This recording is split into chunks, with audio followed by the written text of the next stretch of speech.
매일 아침 영양 꼭 챙기세요.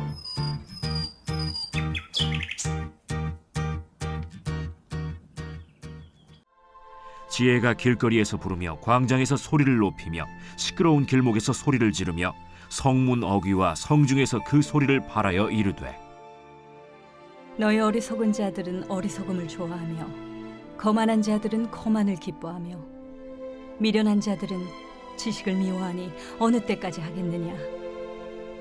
나의 책망을 듣고 돌이키라. 보라, 내가 나의 영을 너희에게 부어주며 내 말을 너희에게 보이리라. 내가 불렀으나 너희가 듣기 싫어하였고 내가 손을 폈으나 돌아보는 자가 없었고 도리어 나의 모든 교훈을 멸시하며 나의 책망을 받지 아니하였은즉 너희가 재앙을 만날 때에 내가 웃을 것이며 너희에게 두려움이 임할 때에 내가 비웃으리라. 너희의 두려움이 광풍같이 임하겠고 너희의 재앙이 폭풍같이 이르겠고 너희에게 근심과 슬픔이 임하리니 그때에 너희가 나를 부르리라. 그래도 내가 대답하지 아니하겠고 부지런히 나를 찾으리라.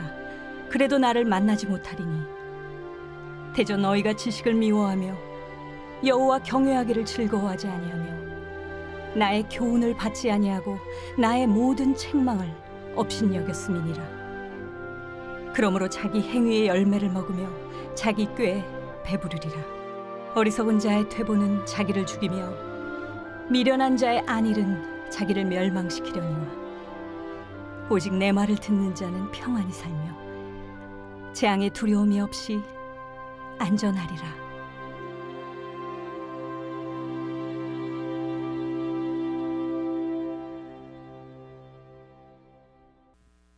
오늘부터 영혼의 양식을 통해서 온라인으로도 여러분을 만나길 원합니다.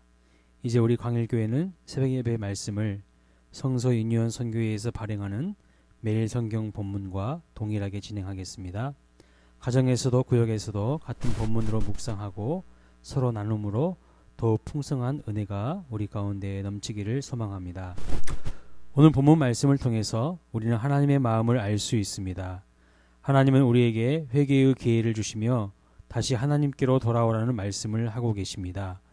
본문의 내용은 기쁜 일이 있어서 피를 불어도 춤추지 않고 안타까운 일이 있어 통곡할 수밖에 없는 상황에서도 가슴을 치지 않는 마음의 감각이 다 죽어버린 사람들에 대한 예수님의 이야기를 생각나게 합니다. 본문 20절과 21절을 보면 솔로몬은 지혜가 길거리와 광장, 성목 어귀와 성중에서 소리를 높여 외치고 있음을 묘사합니다. 그럼에도 불구하고 어리석음을 좋아하며 거만을 기뻐하며 미련한 자들은 지식을 미워한다고 말씀합니다. 여기서 길거리와 광장, 시끄러운 길과 성문 어귀와 성중이라는 말을 통해서 말하고자 하는 것은 많은 사람들이 모이는 공공장소에서 지혜가 소리를 높여 말하듯 하나님을 경외하는 지혜로운 삶의 초청은 누구에게나 열려있고 누구나 듣고 순종해야 할 보편성과 공공성을 지니고 있다는 뜻입니다. 즉 하나님의 절대 진리는 결코 어떤 특정한 집단이나 사람의 전유물이 아니며 모든 만민에게 공적으로 선포되고 계시되었음을 나타낸 것입니다. 예를 들어보겠습니다. 누군가 운전을 하다가 신호를 위반하였습니다. 그런데 이를 적발한 경찰이 차를 세우고 벌금을 부과하려 할 때에 신호가 바뀌는 줄을 몰랐다거나 신호를 위반하는 것 자체가 잘못이라는 사실을 몰랐다고 주장한다면 말이 될까요? 그것은 이유가 될 수 없습니다. 왜냐하면 신호등은 운전자가 볼 수 있도록 가장 눈에 잘 띄는 곳에 서 있고 운전자는 그것을 주시해야 할 의무가 있기 때문입니다. 뿐만 아니라 운전시험을 볼 때 이것이 명백한 불법임을 배웠기 때문입니다. 복음도 마찬가지입니다. 복음은 결코 은밀한 곳에서 비밀스럽게 전해지는 폐쇄된 것도 어떤 특정한 집단이나 개인에게만 주어진 비밀스러운 이야기가 아닙니다. 로마서 1장 20절에 보면 하나님은 창세로부터 그의 보이지 아니하는 것들 곧 그의 영원하신 능력과 신성이 그 만드신 만물에 분명히 보여 알게 하셔서 저희로 결코 하나님을 불신한 죄에 대해 핑계치 못하게 하셨다고 말씀합니다. 그렇습니다. 죄인들이 온갖 범죄와 악행을 저지르고 단지 그것이 죄인 줄 몰랐다고 주장한다고 해서 죄를 면제받을 수 없듯이 우리가 하나님의 구원의 말씀과 지혜의 말씀을 몰랐다고 해서 우리의 죄가 사해질 수 있는 것은 아닙니다. 그러므로 사랑하는 여러분, 우리를 향해 말씀하시는 하나님의 말씀을 들을 때 즉각적으로 순종하고 그 뜻을 따라 행하시기 바랍니다.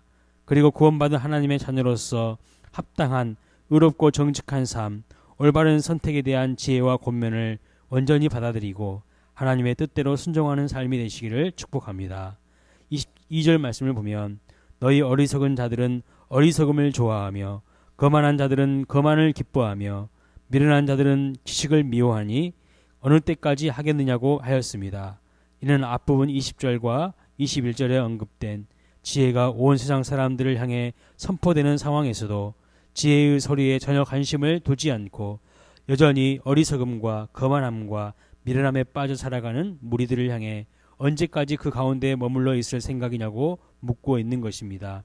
어리석음, 거만함, 미련함이란 하나님의 지혜를 무시하는 자들의 특징입니다. 여기서 어리석음은 어떤 일을 심사숙고하지 않으며 항상 악의 유혹에 쉽게 현혹되는 태도를 말합니다. 거만함은 훈계와 충고를 우습게 여기고 자기만 옳고 훌륭하다고 생각하며 남을 쉽게 조롱하며 폄하하는 태도를 말합니다. 미련함은 어떠한 지식이라도 그것에 구속받기를 싫어하며 고집세고 완고하여 남의 충고에 아랑곳하지 않는 것을 가리키는 것입니다. 그런데 이러한 그들의 성품 자체보다 더욱 문제가 되는 것은 스스로 그러한 모습에서 벗어나려는 의지조차 가지고 있지 않다는 사실입니다. 오히려 그러한 의지를 부여하고 독려하는 자들을 싫어하고 미워하기까지 하는 그들의 성향이 더더욱 큰 문제임을 지적하고 있습니다. 24절에 듣는 것을 싫어합니다. 25절에 보면 모든 교훈을 멸시합니다. 책망을 받지 않습니다. 때로는 교만할 수 있고 미련하게 행동할 수 있을지라도 오랜 시간이 지나감에도 그것이 문제임을 깨닫지 못할 때 하나님은 심판하십니다. 그래서 26절에 교만하고 거만하며 어리석은 자가 재앙을 만나게 될 때에 내가 웃을 것이며 그들에게 두려움이 임할 때 내가 비웃을 것이라고 합니다.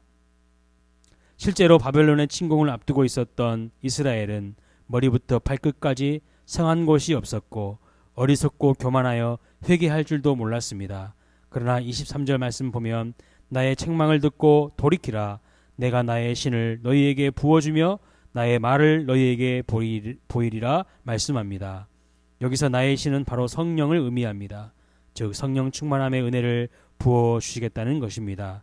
나의 말을 너희에게 보이겠다는 말씀은 회개함으로 성령 충만의 은혜를 부어줄 뿐만 아니라 모든 인생의 순간순간마다 성령 하나님께서 친히 우리의 스승이 되셔서 삶을 지도하시고 말씀으로 가르쳐 주시겠다는 것입니다. 오늘 말씀은 하나님을 경외하는 자는 지혜로운 자인데 그 사람의 특징은 하나님의 말씀을 듣는 사람입니다. 듣는다는 것은 귀로만 듣는다는 것이 아닙니다. 깨닫는 정도의 지식을 얻었다는 것도 아닙니다. 그 말씀을 순종하는 것을 의미합니다. 그래서 33절 말씀에 말씀을 듣는 자는 평안히 살며 재앙의 두려움이 없이 안전하게 지켜주시겠다고 하십니다. 그러나 지혜롭지 못한 악인의 특징은 무엇입니까? 24절에 내가 불렀으나 듣기 싫어했다고 말씀합니다. 25절에 교훈을 멸시합니다. 오늘 우리는 어떻습니까?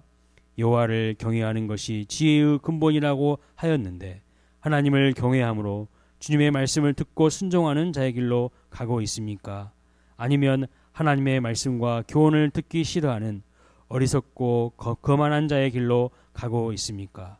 주가 보이신 생명의 길로 나아가는 우리 모든 광일교회 성도님들 되시기를 주님의 이름으로 축원합니다. 기도하겠습니다. 하나님, 오늘 또 우리에게 지혜의 말씀을 들려주시니 감사합니다.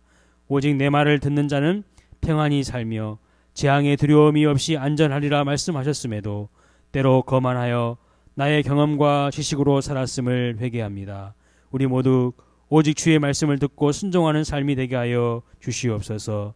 주의 교훈과 책망을 듣고 회개하며 돌이키는 자에게 약속하신 성령 충만한 삶을 허락하여 주시고 항상 주의 말씀이 우리의 삶을 밝히 비추시고 인도하여 주시옵소서.